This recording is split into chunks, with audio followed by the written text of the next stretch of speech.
The loud noise of spaceships filled the air at New Seoul Station.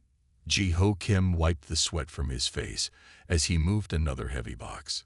His job as a cargo handler wasn't exciting, but it paid the bills. At age 35, with dark hair starting to show gray, Ji-ho had found peace in this simple life after leaving the United Earth Defense Force 5 years ago. That peace ended on a regular Tuesday morning. Ji-ho was checking containers in Storage Area B when he heard a soft crying sound. It wasn't human. It had a musical quality to it, like wind chimes in a gentle breeze. He walked closer to container 247, pressing his ear against the cold metal wall. There it was again, definitely crying. Using his override code, Ji-ho opened the container. The door made a quiet hiss as it opened. Inside, hidden behind boxes of machine parts, he found 3 small figures huddled together. They were Mayan cubs, children of one of the most peaceful species in the galaxy. Their blue fur sparkled in the dim light, and their large, silver eyes looked up at him with fear. "It's okay," Ji-ho said softly, holding up his empty hands. "I won't hurt you." The oldest cub, about the size of a human 6-year-old, moved forward slightly. "Help," it said in broken standard English. "Bad people chase us." Ji-ho's heart beat faster. He knew about the galaxy's illegal animal trade. The Mayan were protected by law, but their fur and scales were worth a fortune on the black market. These cubs must have escaped from traffickers. His hands formed fists. 5 years ago, he had failed to protect his own family in the Mars colony attack. He still saw their faces in his dreams, but here, now, he had a chance to protect someone else. A noise outside made the cubs shake with fear. Ji-ho peeked out and saw 2 figures in black suits walking through the storage area. They weren't regular workers. Their movements were too careful, too predatory. "Come," he whispered to the cubs. "Stay close to me." Ji-ho picked up the smallest cub, who couldn't have been more than 3 years old in human terms. The other 2 held onto his cargo uniform as they moved quietly between the containers. His military training came back naturally. Stay low, move quietly, watch the shadows. They almost made it to the exit when a rough voice called out, "Stop right there."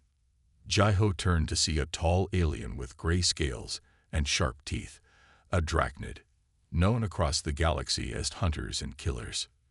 Behind him stood 3 more figures, all armed.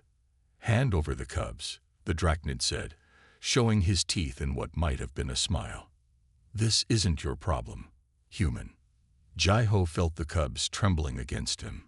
He remembered his daughter's face, remembered her fear during the attack. Never again. Not while he could do something about it.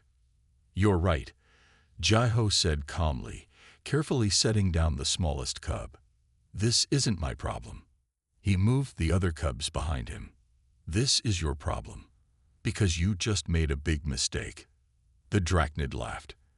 "And what mistake is that?" Ji-ho's eyes hardened as he took a fighting stance. His voice became cold as space itself. "You threatened children in front of a human." The traffickers didn't understand yet. They didn't know that humans came from a death world, that their bodies were built to endure what would kill most species. They didn't know that Ji-ho had been a Marine, trained to fight beings twice his size. Most importantly, they didn't know that nothing in the galaxy was more dangerous than a human protecting the innocent. Behind him, the oldest cub watched with wide eyes as Ji-ho prepared to show these traffickers exactly why humans had earned their reputation in the galaxy. The day was about to become very interesting indeed. The drachnid leader moved first, thinking his superior size would give him an advantage. He was wrong. Ji-ho stepped forward, using the alien's momentum against him. With one smooth motion, he threw the much larger creature over his shoulder. The drachnid crashed into a cargo container with a loud bang. "Run to the red door," Ji-ho told the cubs quietly. "Hide behind the boxes there." The cubs moved quickly, their blue fur shimmering as they disappeared between the containers. The other traffickers pulled out their weapons. illegal plasma stunners that could kill most species. But humans were different. Earth's stronger gravity and harsh conditions had made them tough. A plasma stunner would hurt, but it wouldn't stop Jiho. "Last chance," one trafficker said, pointing his weapon. "Walk away." Jiho didn't answer. Instead, he grabbed a nearby metal pipe and threw it like a spear. It hit the trafficker's hand, making him drop the stunner. Before the others could react, Jiho was already moving. He fought like his Marine trainers had taught him. No wasted movement, no hesitation. A punch to a weak spot in alien armor. A kick to knock a weapon away. Each move planned, each strike meant to disable rather than kill. The traffickers had never fought a trained human before. They didn't expect his speed or strength. They didn't know that human bones were denser, human muscles more powerful than most species in the galaxy. One by one, they fell. But the Drachnid leader got up again. He was angry now, his gray scales darker with rage. He pulled out a vibroblade, its edge humming with deadly energy. "You're dead, human," he snarled. "And then I'll take those cubs and sell them piece by piece." Something changed in Jiho's eyes. The calm disappeared, replaced by something ancient and dangerous. This was the fury that had helped humans survive on their deadly homeworld. The rage that had let them fight off predators 10 times their size. "You won't touch them," Jiho said, his voice steady but filled with cold anger.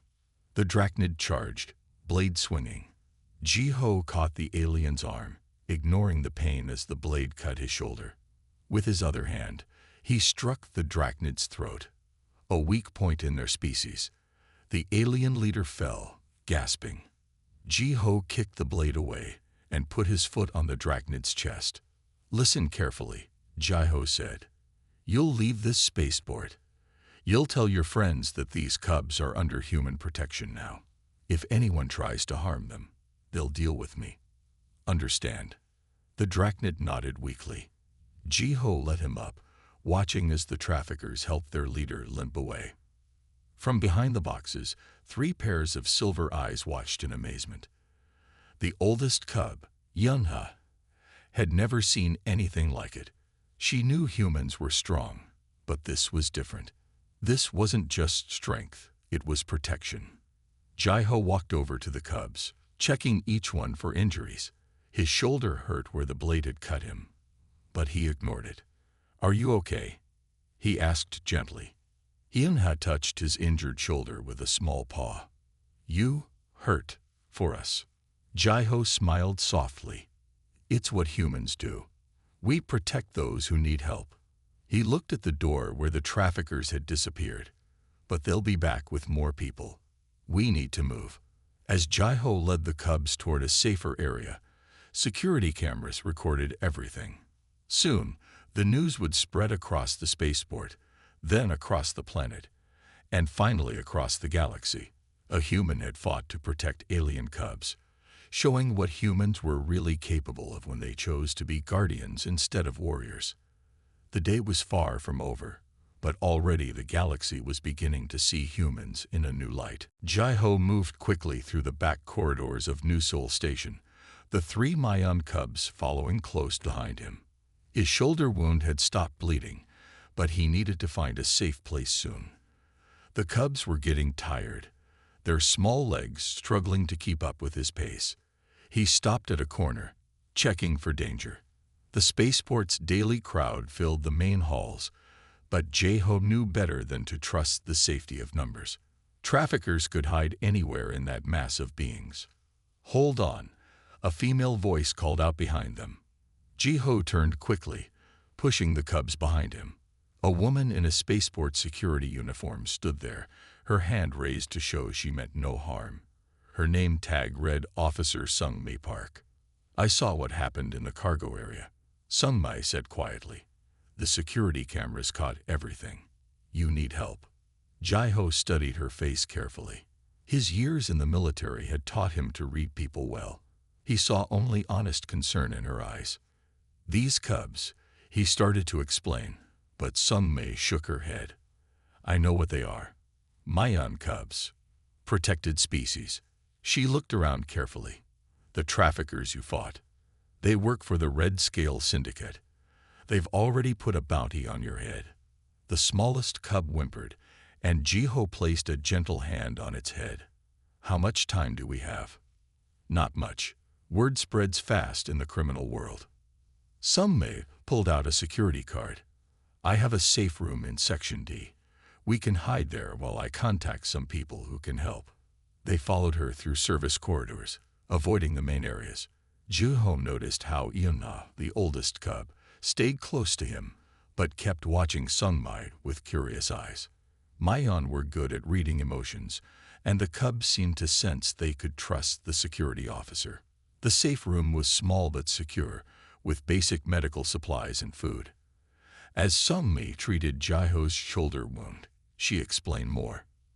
The Red Scale Syndicate controls most illegal trade in this sector. They're not used to failure. She finished bandaging his shoulder. Every bounty hunter and criminal in the station will be looking for you soon. We need to get off planet, Jiho said, watching the cubs eat some emergency rations. But they'll be watching all the passenger ships. Sungmei nodded. I have a friend, a retired Galactic Council diplomat. He owes me a favor. He might be able to help, but it will take time to contact him. A loud alarm suddenly rang through the station. Red emergency lights started flashing in the corridors outside. That's not good, Sungmei said, checking her computer terminal. Her face grew serious. They're claiming you kidnapped the cubs. They'd filed a false report saying you're a known smuggler. Station security will be looking for you too now. Jiho wasn't surprised. It was a smart move by the syndicate. Turned the law against him. Now he couldn't just walk onto a ship, even if he found one. The smallest cub crawled into his lap, sensing his worry. Its fur was soft, reminding him of his daughter's favorite stuffed animal. He had failed to protect his family once before. He wouldn't fail these cubs. How long until your friend can help? He asked Sungmei. Maybe 6 hours, if we're lucky. Jiho looked at the cubs, then at the door. Somewhere out there, criminals were gathering. Security forces were searching, and time was running out. But he had faced worse odds before. Then we'll have to be lucky, he said. And if luck runs out, we'll have to fight. The galaxy was about to learn another lesson about humans. They never gave up when protecting those in their care. Time passed slowly in the safe room. Jiho kept watch while Sungmei worked her computer, trying to find a safe way out. The cubs had fallen asleep, their blue fur glowing softly in the dim light. The door chimed, making Jiho tense. Sungmei checked the camera and smiled with relief. It's him, she said. My friend. The door opened to reveal an elderly man wearing expensive clothes. His white hair was neatly combed, and his eyes showed great intelligence. He bowed slightly to Jiho. I am Du Yun, he said quietly, trying not to wake the cubs. Former senior diplomat to the Galactic Council. Sungmei tells me you need help. Jiho nodded. These cubs were being trafficked. I stopped it. Now the Red Scale Syndicate wants us dead. Du Yun walked over to look at the sleeping cubs. His eyes widened. These are not just any Mayan cubs, he said. See the silver patterns in their fur. They are children of the scholar caste. Their parents are probably important scientists or teachers. This was new information. Jiho looked at the cubs with fresh understanding. No wonder the traffickers wanted them so badly. The syndicate has blocked all regular ships, Sungmei reported from her computer. They're paying station workers to watch every dock. Du Yun smiled. Then it's good that I still have my diplomatic ship, and even better that I recorded everything you just told me about these cubs. Jiho and Sungmei looked at him with surprise. Du Yun pulled out a small device. This is a direct link to the Galactic Council's Emergency Committee. I have already sent them proof that the Red Scale Syndicate is trafficking protected species. More importantly, I sent them proof that they are targeting scholar caste children. What does this mean? Jiho asked. It means, my friend, that in about 1 hour, this station will be full of galactic peace forces. The Mayan government has already been informed. They are sending ships. Du Yan looked at Jiaho with respect. You have started something big. The syndicate's power in this sector will be broken. The smallest cub woke up then, making soft musical sounds. It walked to Du Yan and touched his hand. The old diplomat's eyes grew wet with tears. The cub says you fought for them. Du Yan translated. It says you got hurt protecting them. The Mayan can share feelings through touch. This little one is sharing what happened. Jiaho felt uncomfortable with the praise. Anyone would have helped them. No, Du Yan said firmly. Most people would have walked away. Most species would have avoided the fight. But you, a human, chose to stand and protect children who are not even your species. This is why I left retirement to come help. The galaxy needs to see this. Suddenly, alarms started ringing again. Sung Mei checked her screens and her face turned pale. The syndicate knows we're here. They've cut power to this section. Emergency power only has 30 minutes. Then we must move now, Du Yan said. My ship is in the diplomatic dock. It's not far, but we'll have to fight to reach it. Jiaho finished. He looked at the cubs, now all awake and watching him. They trusted him completely. He would not let them down. The galaxy was about to witness another side of humanity, not just their strength in combat, but their unwavering dedication to those under their protection. The journey to the diplomatic dock was dangerous. Jiaho led the way, with Sung Mi protecting the rear. Du Yan carried the smallest cub, while the other two stayed between the adults. They moved through dark corridors, lit only by red emergency lights. 200 meters to the diplomatic section. Sung Mi whispered, checking her device.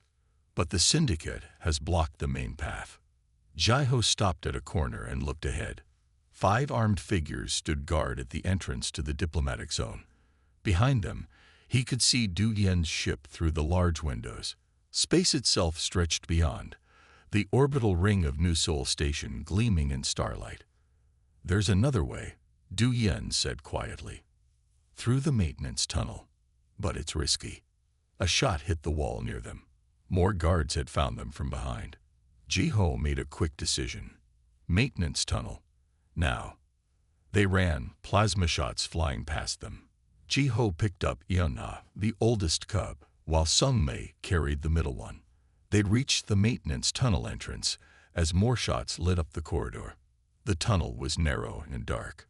They could hear their pursuers following. The cub's fur glowed softly, providing just enough light to see. The tunnel ends at the diplomatic dock loading area. Du Yan explained between heavy breaths. But they'll be waiting. He was right.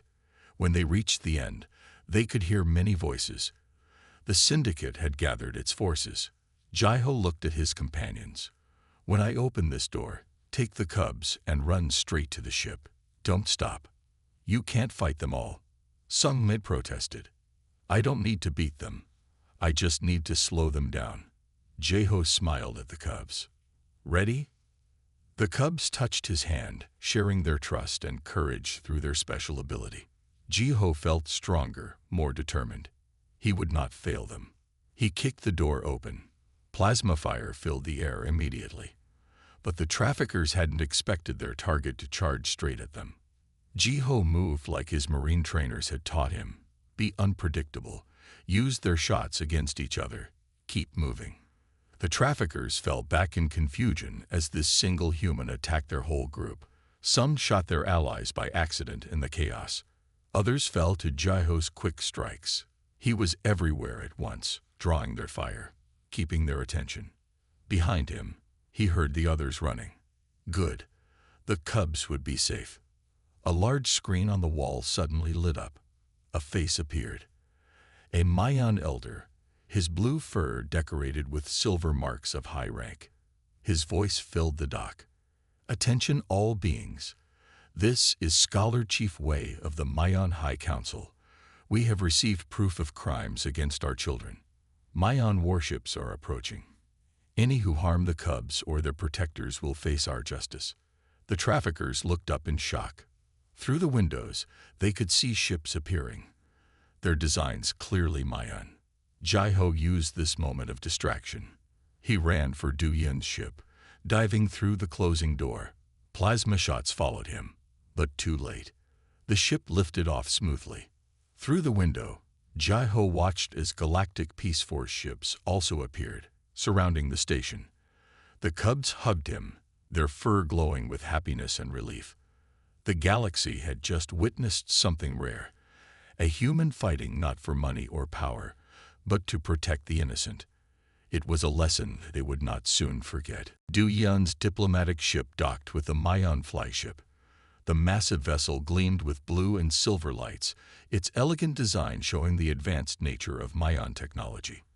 As they walked down the ship's ramp, Jai-Ho noticed how the cubs' fur glowed brighter, responding to being among their own kind.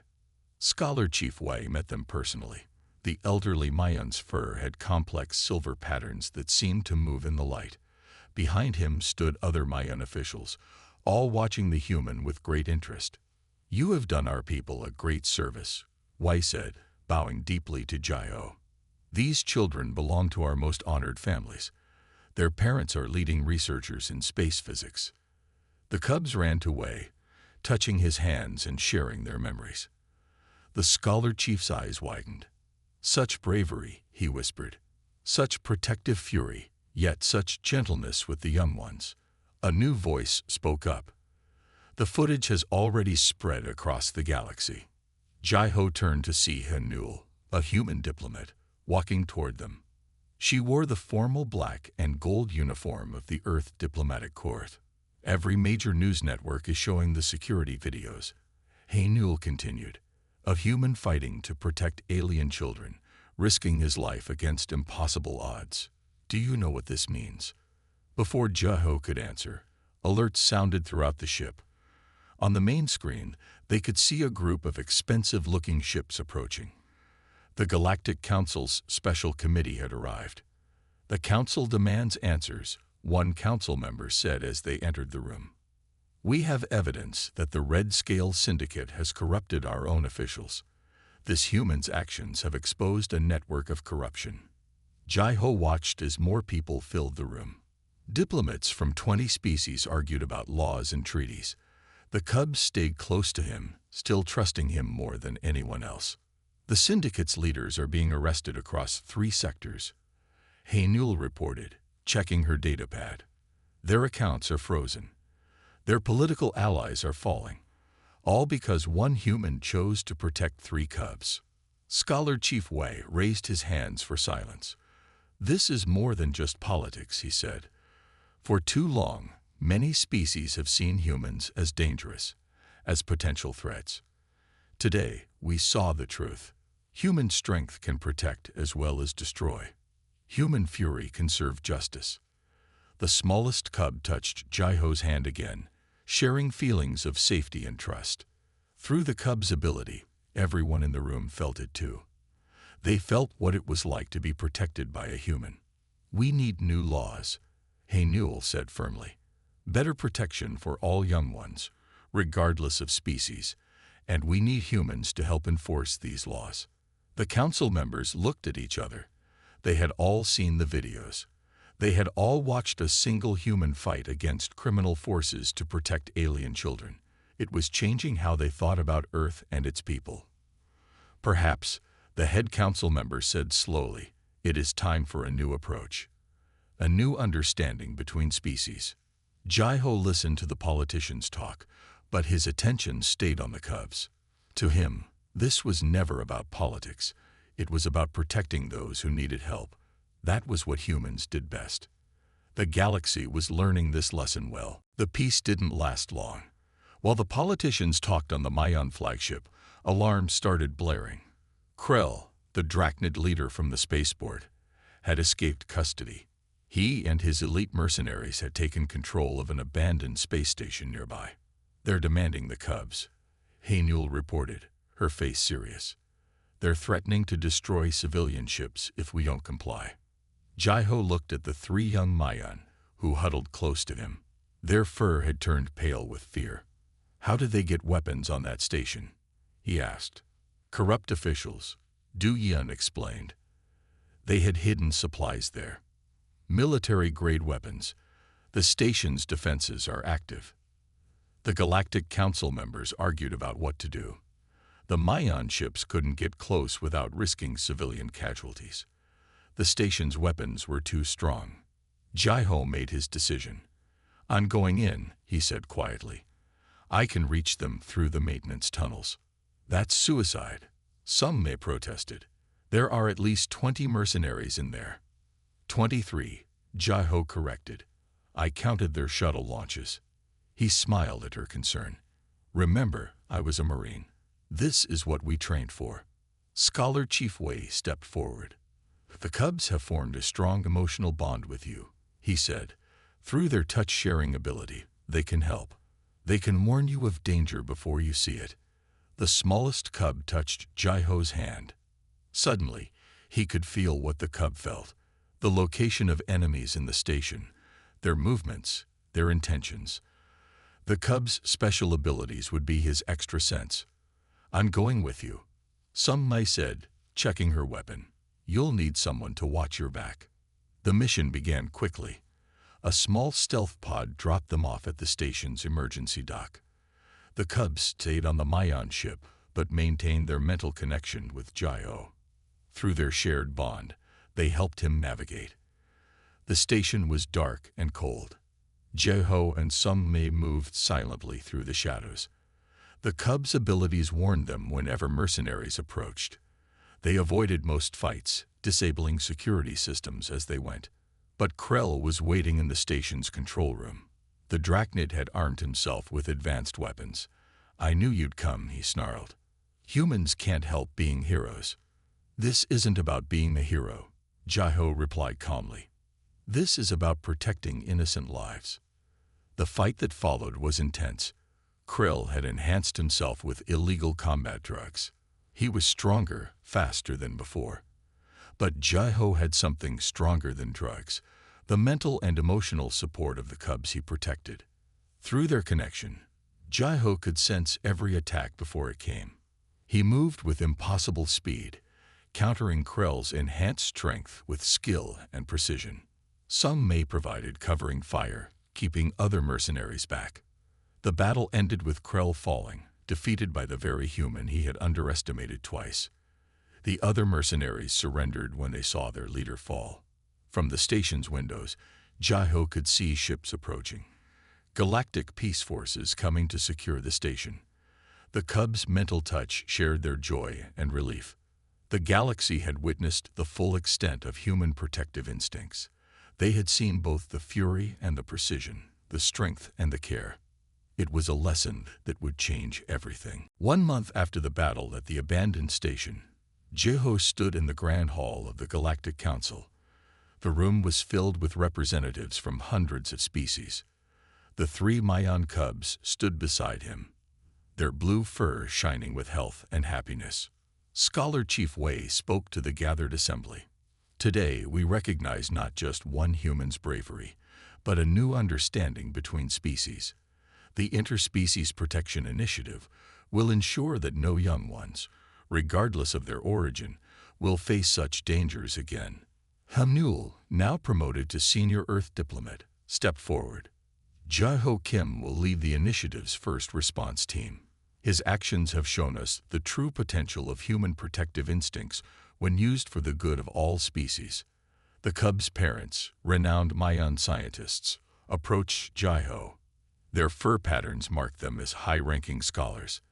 The Cubs had told them everything through their touch-sharing ability.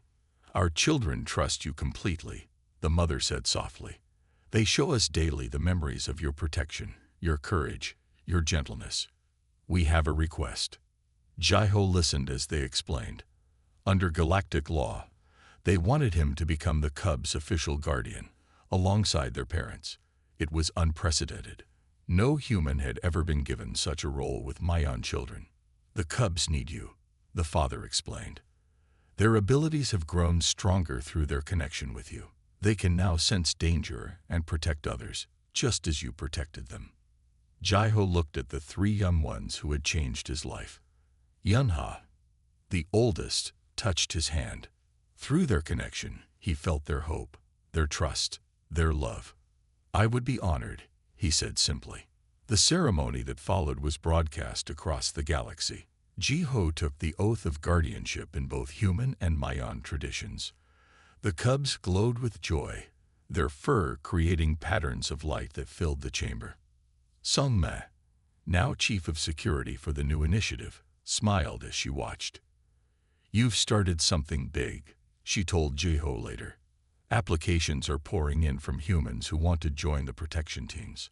Other species are volunteering too." Du Yin, who had come out of retirement to advise the initiative, nodded in agreement. The galaxy needed this reminder. Strength without compassion is meaningless. Protection matters more than power. The Red Scale Syndicate was finished, its leaders facing justice. The corrupt officials had been removed from power. But more importantly, species across the galaxy were learning to trust each other in new ways. That evening, Jiho sat with the cubs in their new home on the Galactic Council station.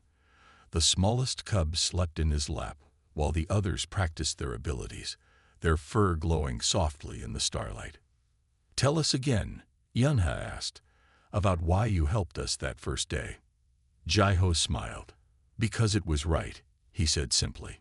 "Humans are strong because we evolved on a dangerous world. But our real strength comes from protecting others. That's what makes us truly human." The cubs shared their happiness through their touch, and Jiho felt content. The galaxy had learned about human fury that day in the spaceport, but more importantly, they had learned about human love. A new chapter had begun for all species,